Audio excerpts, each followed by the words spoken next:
All right, Dylan, thank you for joining us. Can you hear me okay? Yeah, I can hear you. All right, we'll go ahead and take questions. We'll take your first questions from Angel Wells. Angel?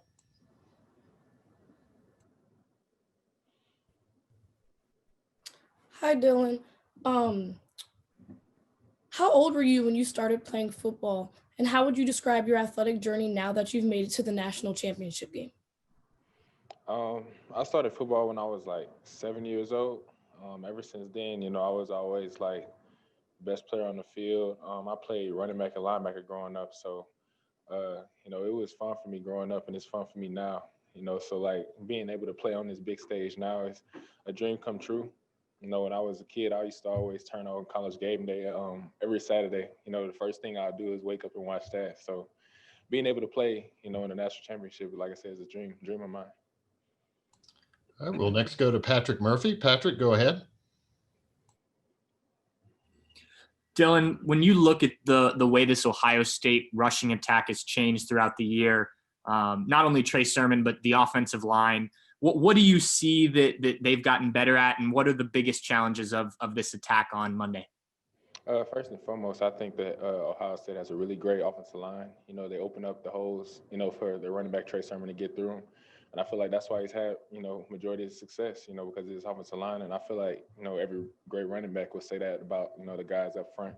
But as far as like for us, I feel like that's one of the main things we have to worry about is, trying to make Ohio State one-dimensional and stopping their run game because, that's you know, something that's really important and just as far as their success.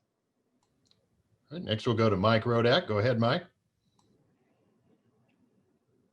Dylan, you opened up recently about some of the difficulties you faced in 2020, both from a family standpoint and a football standpoint. Just how much will that weigh into any decision that you might have about potentially taking advantage of extra eligibility for college? As of right now, I'm just trying to focus on the championship game. I'm not really worried about anything afterwards. I'm just gonna take it one day at a time. After the game is over with and whatever happens happens. All right, next we'll go to Tony Selakis. Go ahead, Tony. Dylan, how much pain were you in this season, and when, if ever, did you get back to 100%? And then my second question is just from your recruiting standpoint, from the time when you were recruiting, what have you done to kind of block out some of the criticism that you've received online? Just as far as going through throughout pain and stuff throughout the year. Like the first time I felt like 100% of myself was the very first game of the season against Missouri. And then after that, just all throughout the season, it was just, constant like pain and all that. But like I said, it was something I had to persevere through. I never had to go through a whole season, feeling like that. It was new for me. But at the same time, it was like it wasn't nothing I couldn't play through. Like I said, I'm really tough when it comes to dealing with a lot of pain and all that. But at the end of the day, I just wanted to be there for my teammates, make a difference and be able to make the calls for them. All right, next we'll go to John Zener. Go ahead, John. Hey, Dylan, thanks for talking to us. What led you to kind of open up and let people know what you're going through? And secondly, has that all that stuff missing last season, has that made being here just even that much more special? Oh yeah, of course, it made it that much more special. And like I said, at the end of the day, I just really wanted to be there for my teammates. And like I said, for that post that I made, it wasn't for me or for anybody to feel like any like sympathy towards me. Like that was really for those people out there that was going through the same thing that I was going through and thinking about giving up and just showing that we're human. Like everyone who plays football or a professional sport or a collegiate sport, we're all human. We go through the same thing. So me putting that out there, that was for other kids or other athletes that are going through what I'm going through and showing that they can make it through. Okay, next we'll go to Steve Moulton. Steve. Hey, Dylan, hope you're doing well today. I can't help but want to ask your impressions of what you've seen out of Justin Fields and really the offensive line in particular as well.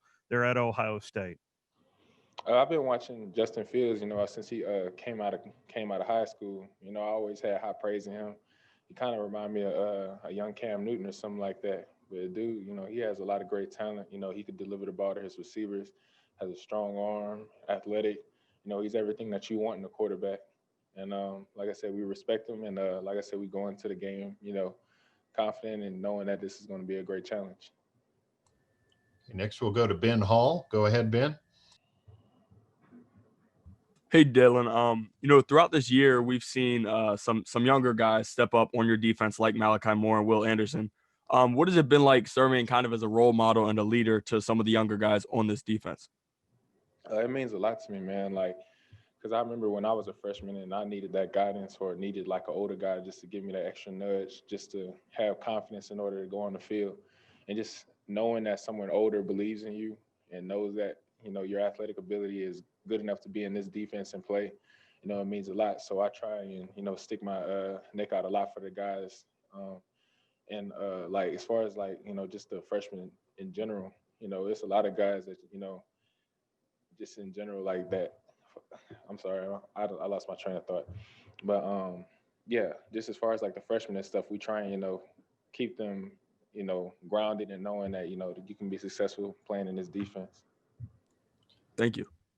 And next we'll go to Zachary Brasilia. Zach. Dylan, how would you just describe the last 2 years? You obviously missed all of last season and this year. You talked about, how tough this year was, losing your grandmother and, the pain you've played through, but now you're at this point. Just what has this been? What have the last 2 years of your life been like? It's been a lot of ups and downs, but at the same time, that's life. Everything's not going to be picture perfect, but, it's blessings within, everything. Everything happens for a reason. And, I'm grateful to be in this position with my teammates. And this was something, I was looking forward to, knowing, I would come back and all of that, So being here and being able to be a part of this historic team, it means a lot to me.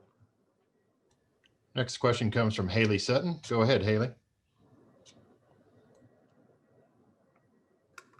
Hey, just kind of touching on a question that was kind of already asked, but Coach Saban mentioned that whenever you step on the field, you kind of give the rest of the team around you some electricity. Knowing that your coach thinks so highly of you, does that give you any more motivation to play, or does it help you kind of stay grounded when you're out on the field? Oh, yeah, it helps me a lot. Like I said, with Coach Saban having those, feelings about me, it's a great feeling because, like I said, I've been knowing him since I was in the 8th grade, and he recruited me out of middle school. So for me and his relationship, it's like, kind of like a great uncle or something like that, So for him to feel like that about me, it means a lot. And me knowing that about myself, I can affect the guys around me. It makes me feel even, better and more motivated to even go out there, just have my presence around them, So for me to be like that for my teammates, like I said, it's a blessing. And our next question comes from Pranav Rama. Go ahead. Hey, Dylan. Thanks for doing this. I was just wondering, in terms of overall big picture, anything changing preparation-wise to limit Ohio State's rushing and passing attack? No, we're just breaking down, their offense, just like we would do any other offense. We're not trying to change anything or, trying to do anything out of the ordinary, So for us, it's just, because like at the same time, I think my defensive coordinator may have mentioned it. A lot of teams do a lot of copycats, from other teams that we played previously or things that may have worked on us before. So we try and stay, ahead or prepared in that category. So, we're just trying to be ready for the game. Take one final question from Chris Hummer. Go ahead, Chris. Hey, Dylan. How do you think your 2017 class would view itself differently if it helps win a second national championship? Oh man, I don't want to step on nobody's toes, but like I said, I feel like our class is one of the best ones. We had a lot of talent in that class. Just a lot of guys that you see now that's in the league and guys now that's leaders on this team. We've carried a lot of weight, and I'm proud of the guys that was in this class. And I'm just happy to say I was I'm a part of it. Because like I said, it was just a lot of great talent, a lot of great people, players, and everything. So I'm just proud to be able to be a part of it. Dylan, thank you for your time this morning. Good luck on Monday. Thanks for watching. Be sure to click on that subscribe button so you don't miss a single thing, and come visit us over at BuckeyeGrove.com for all the best Ohio State information on the web.